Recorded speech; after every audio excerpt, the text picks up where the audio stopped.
Now, as we conclude our study of de Toqueville and his analysis of democracy in America, we find that de Toqueville has certain important things to say on democracy and power. He declares that because of this rampant individualism, this social atomism that results, democracy favors a concentration of power. There are, in a democracy, no secondary powers. This, of course, ties in with the problem we were just dealing with. In a culture where there are many secondary powers, the authority of the clergy, the authority of the aristocracy, the authority of various agencies and associations, power is decentralized. It is diffused. The father has a great deal of authority. The employer, the priest or the pastor, the head of the family clan. Authority being diffused, therefore, cannot accumulate in any one point. However, wherever the doctrine of equality prevails, it dissolves all powers, all authorities, save that of the state, so that individuals are unwilling to submit to authority even when it is a rightful authority over them. The ties are too loose. They will not readily take correction, he says, from parents, nor from employers, nor from their superiors in church or any institution. And as a result, all these secondary powers being weakened, power is no longer diffuse, decentralized, but it exists only in the state. And the weaker the tie between person and person grows, the stronger of necessity must power concentrate in the state. Now, to put this in philosophical terms, and theological terms, which de Toqueville does not, we must say that in all societies there is power of an equal ratio. That power is not eliminated if it is denied to one area, but it simply accrues to another. If we deny the power of God, we do not eliminate the power of God. We then simply transfer it to a human agency. And, de Toqueville would say, it all accumulates in the state progressively, and all these other agencies are dissolved. There is too little to tie man to man. Each one rebels against government direction from anyone immediately his superior. He is feeling, as he looks at his father, his employer, his pastor or priest, will be, I'm as good as you are. Why should I obey you?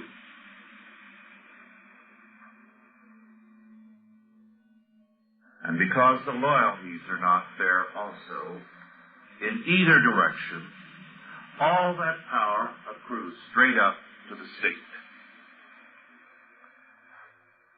And man is lost in the crowd. A crowd of what modern sociologists have called lonely people. A very interesting study written not too many years ago by a team of sociologists was entitled The Lonely Crowd. All together and yet isolated from one another by their rampant individualism.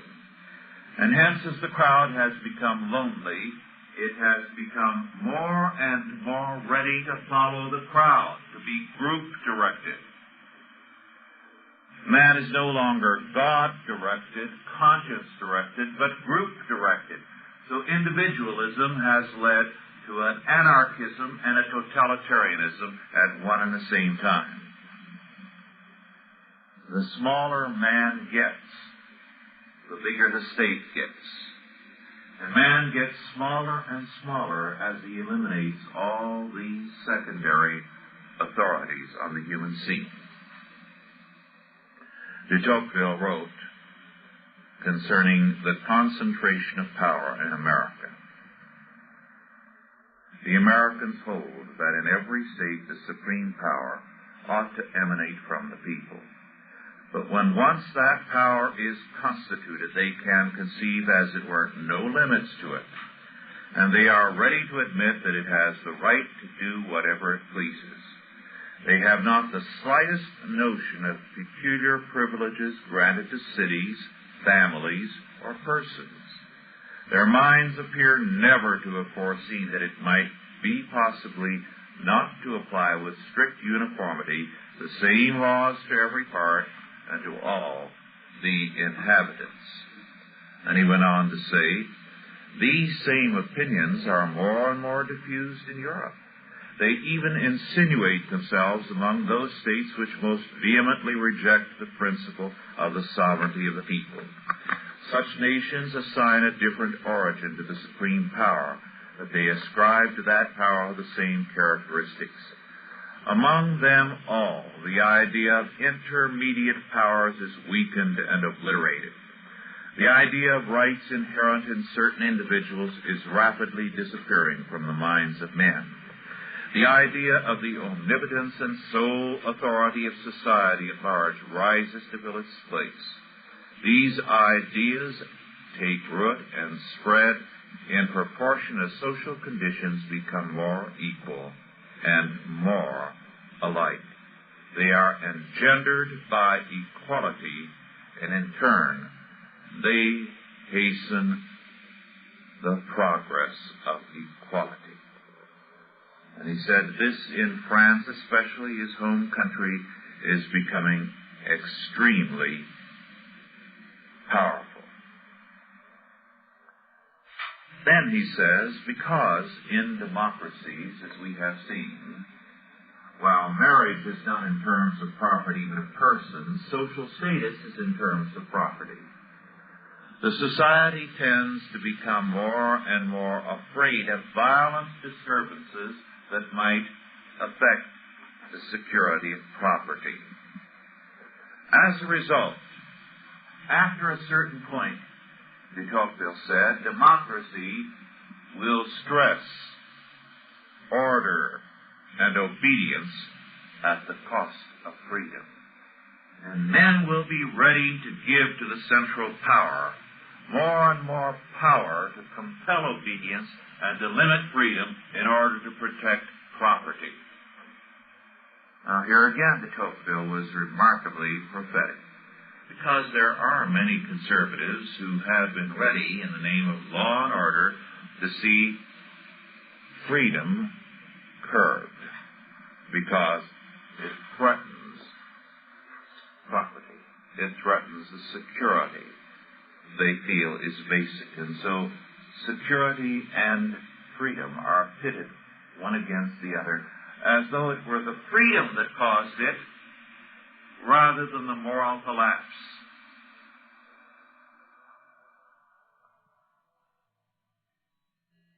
Moreover, he said, in a democracy, there is a resentment against the smallest privilege that anyone else has. Men resent somebody living better than they do. They resent someone else having better clothing, better circumstances, more money than they do. And as a result, through legislation, they seek to equalize the differences between people, to tax and take away from the haves to give to the have-nots, because equality becomes so important in a democracy. And as a result, every central government worships uniformity. Put them all on the same level, as though this were a desirable goal. So, de Tocqueville concludes, the democratic age is leading to centralization as the natural form of government. As long as the democratic spirit prevails, there will be more and more concentration of power and more isolation of the individual. The love of equality thus leads to the centralization of the state as the supreme power.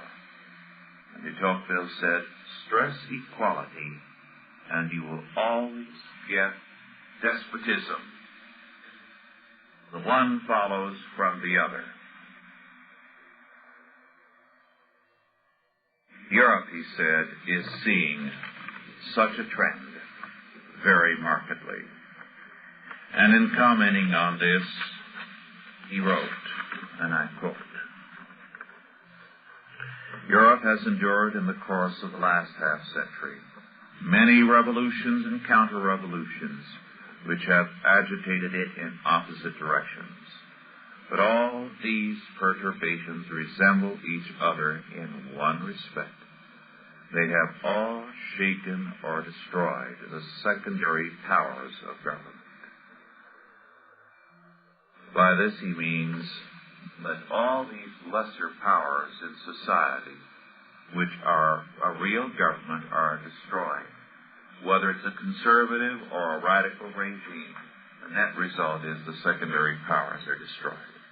The local privileges which the French did not abolish in the countries they conquered have finally succumbed to the policy of the princes who conquered the French. These princes rejected all the innovations of the French Revolution except centralization. That is the only principle they consented to receive from such a source. My object is to remark that all these various rights which have been successively wrested in our time from classes, corporations, and individuals have not served to raise new secondary powers on a more democratic basis, but have uniformly been concentrated in the hands of the sovereign.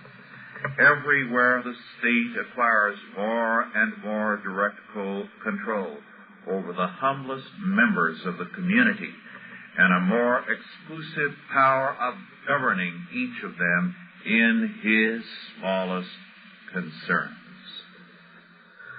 As a result, he said, education is now becoming a statist concern. And of course, about the time he was writing, it became a state concern in the United States. It was already in Prussia, from whence we got the ideas here. It was spreading throughout Europe. And he saw this as one of the most dangerous things because it would be destructive not only of education, but of the family.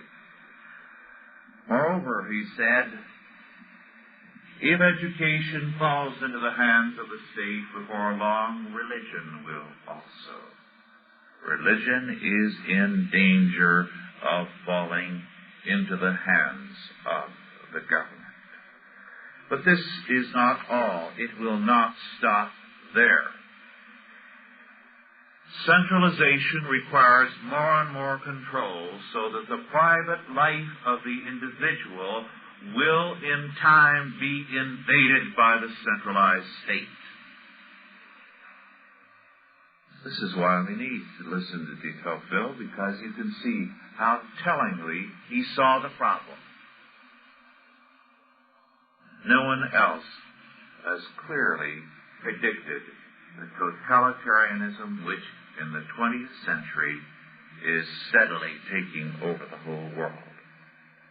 He said, moreover, there will be a control of manufacturing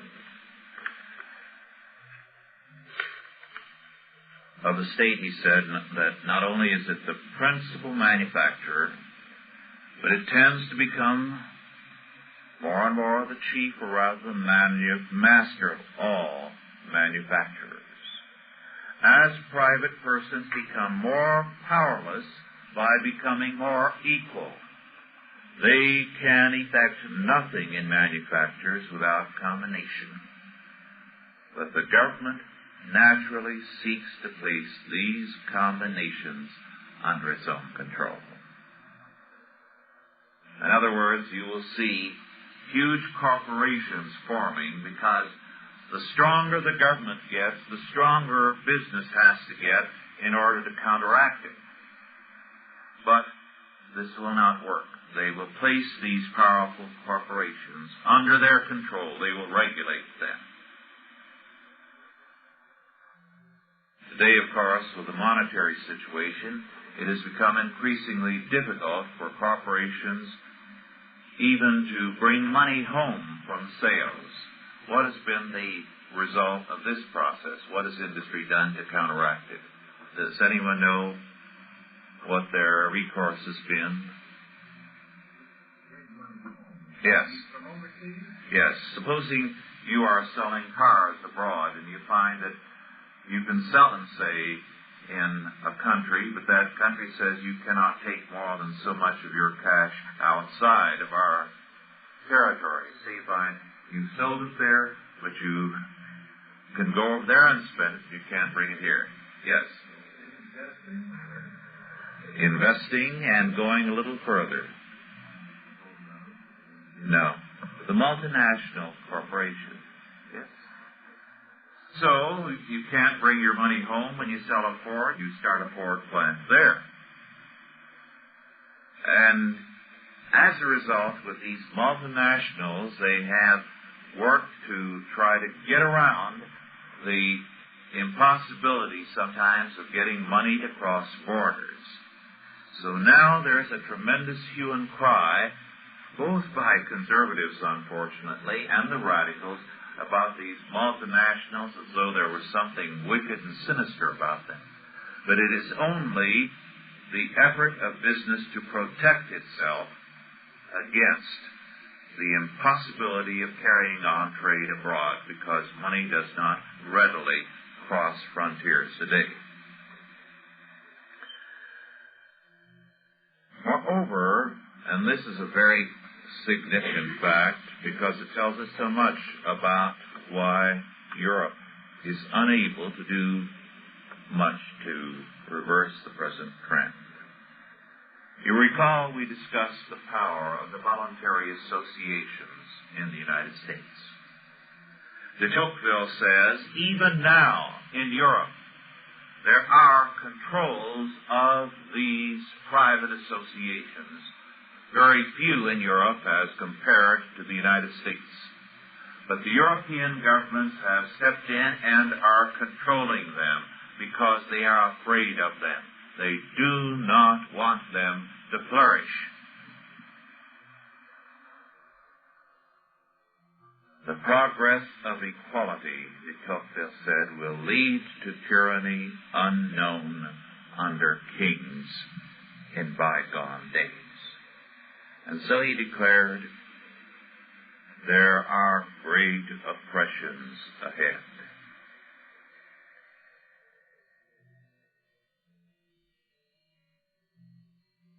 It will be perhaps a different kind of tyranny.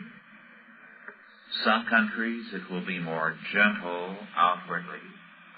And he said it would degrade men without tormenting them. But it will not necessarily avoid torture. We shall see, he felt, as equality progresses, the progressive destruction of man by the state. Moreover, he declared there will be increasingly, as the state controls education, controls industry, controls the individual, intervenes in his private life, and becomes the all-powerful snoop, to use the modern word, it will work to keep people in permanent childhood.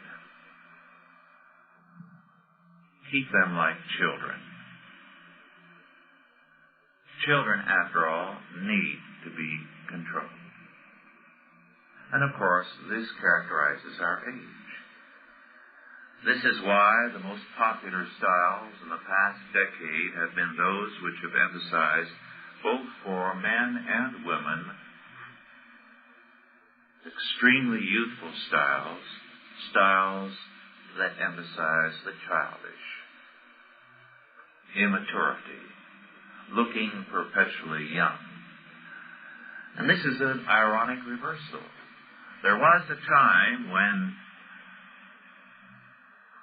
youth wanted to look old well before its time. Yes. I was just going to speak about that. Yes. One of the most common arguments between any boy and his mother was, when can I wear long pants? Because as long as you were considered just a boy, you wore knickers.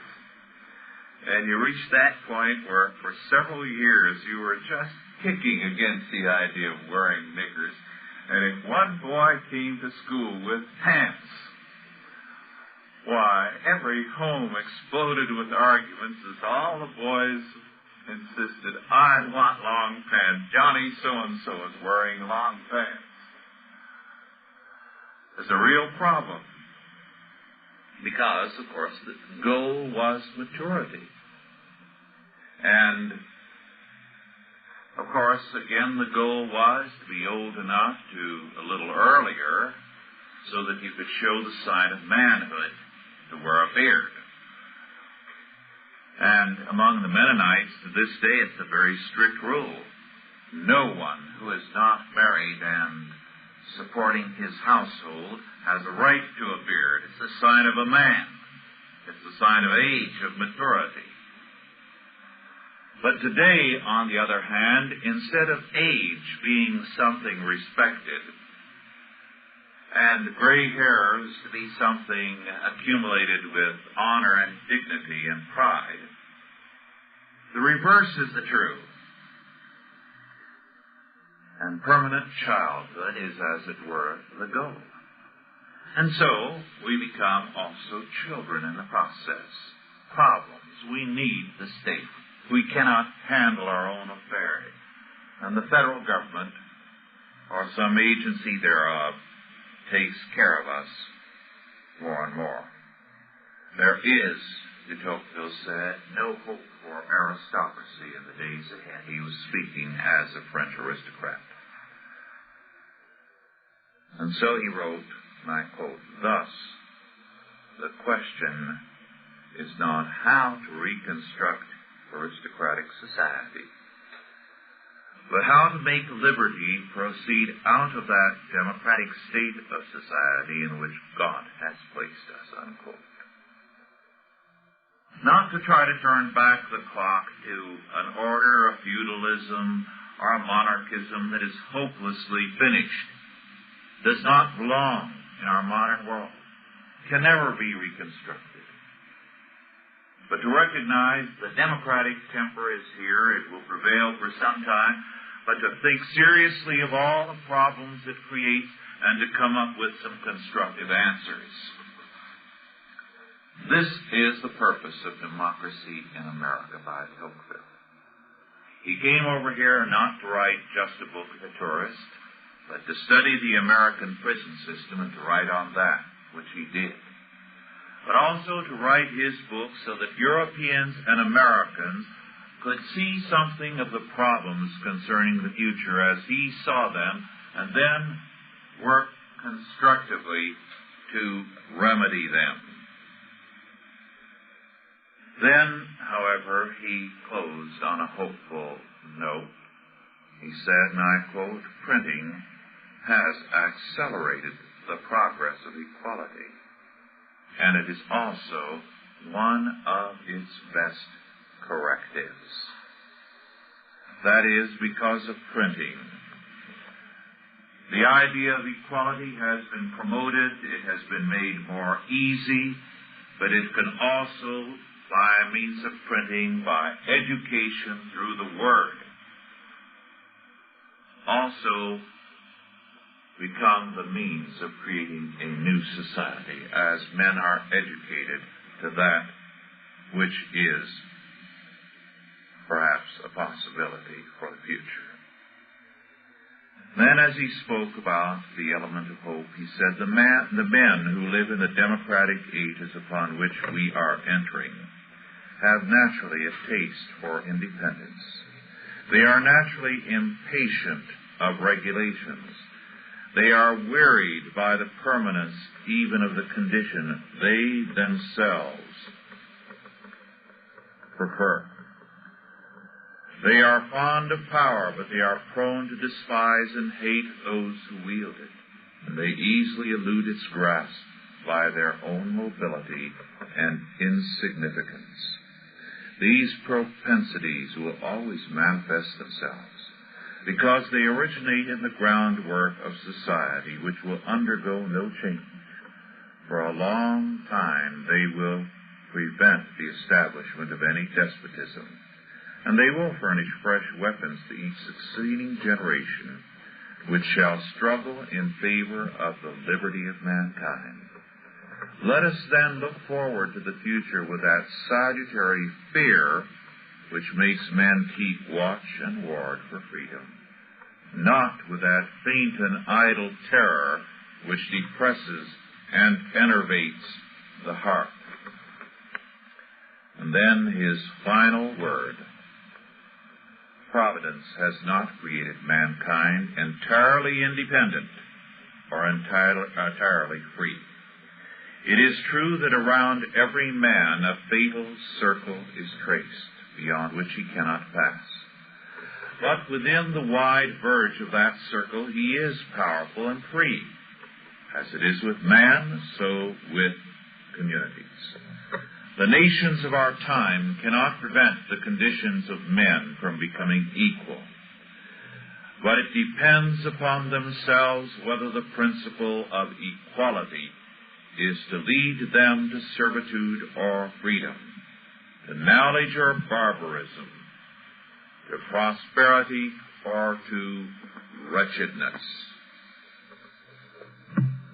De Toqueville's last comment. But let us add something further, a point which is basic to this course. We have been analyzing the War of Independence, the basic documents of our history, the Tripolitan War, the War of 1812, the Mexican War, the Civil War, and we have done this with an eye to seeing the problems that have arisen historically. Not to emphasize just how great this country is, although I hope you have seen that in the process.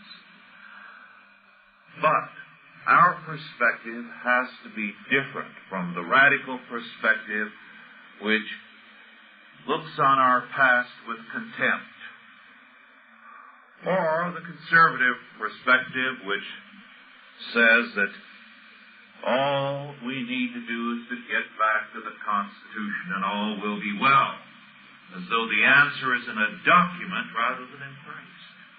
No. What I have tried to deal with as we have covered this period of history is a perspective on history, a philosophy of history that is Christian and which the Puritans saw. In fact, they viewed American history in terms of this fact and this word.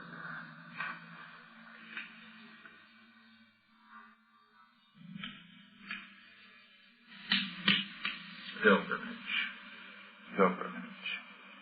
History is a pilgrimage which began with the fall of man and continues to the second coming. And in that pilgrimage, man is a pilgrim and nations are pilgrims. And as pilgrims, they have no abiding place, as it were, in time. So that we cannot say that the Reformation was the golden spot, or the early church was the great point, and we need to get back to that. Or that 1776 or 1781 represented the ideal. No. We recognize how much good there has been in the past. We respect it. but we move on, growing and building in terms of those things, because history, from the Christian point of view, is a pilgrimage. It does involve moving on. It does involve growth. It does involve change, because we live in time. And each of us change from year to year. The changes can be good or they can be bad. But if our life is a pilgrimage, and our national life is a pilgrimage, then in terms of God, we seek ever to grow, however much we may stumble for a time.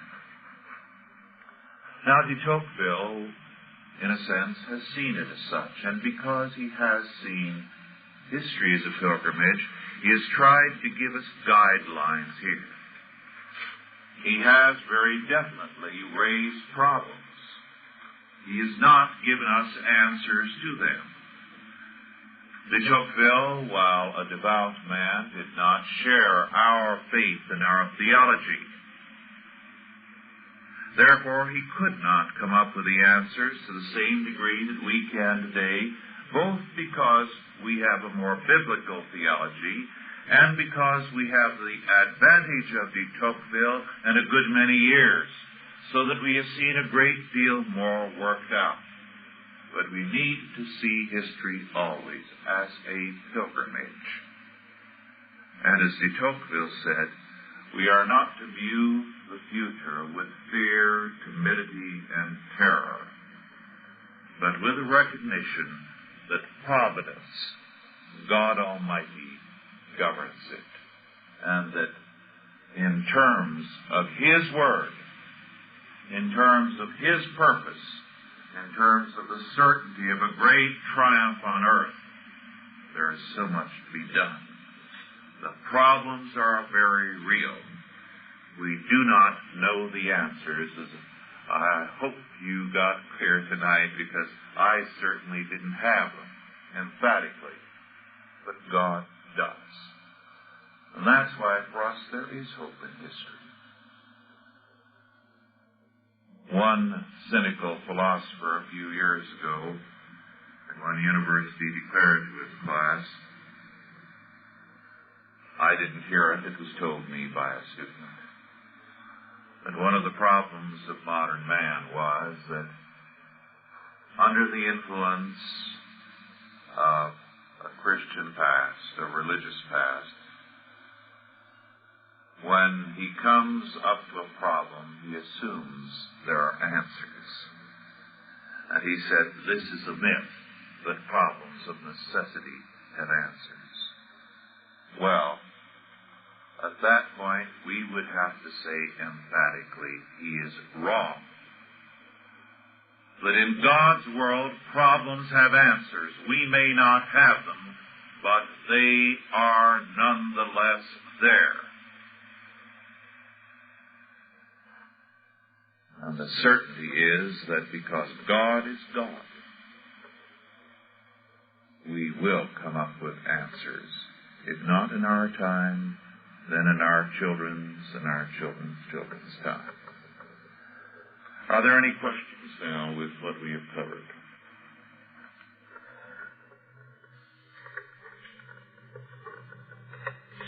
What was Toqueville's religious affiliation? He was a Catholic. He was a Frenchman, and at his day there was practically nothing else in France. He was a Catholic who was most appreciative of American Protestantism, and he felt, as we saw the other night, that Catholicism was nowhere as good as in the United States. It was at its best here. Any other questions?